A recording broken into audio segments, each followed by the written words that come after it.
క్రమంగా America, Europe దేశాలు ఇప్పుడు ఏవైతే మొదట అంటే వాస్తవంగా ఒకప్పుడు ప్రపంచవ్యాప్తంగా ఒక రకంగా చెప్పాలంటే బానిసల్ని పట్టుకు వెళ్ళి వాళ్ళ దేశాలలో పనులు చేయించుకున్నటువంటి దేశాలు ఇవన్నీ కూడా.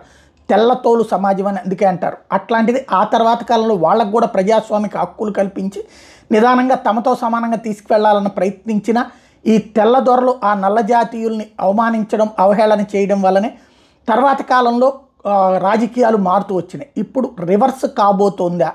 బ్రిటన్లో ఎట్లాంటి పరిస్థితి ఉందో అమెరికాలో కూడా ఈ శరణార్థుల పేరుతో చొరబాటుదారుల సంఖ్య క్రమంగా పెరుగుతుంది.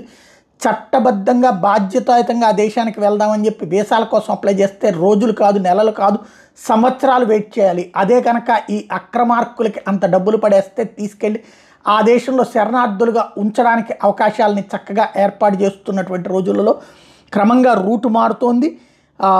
ఎలన్ మస్క్ అదే విషయాన్ని ప్రస్తావిస్తూ రాబోయేటటువంటి రోజుల్లో దేశానికి ఏమవుతుంది అన్నటువంటి అంశాన్ని ప్రస్తావిస్తూ వస్తున్నారు.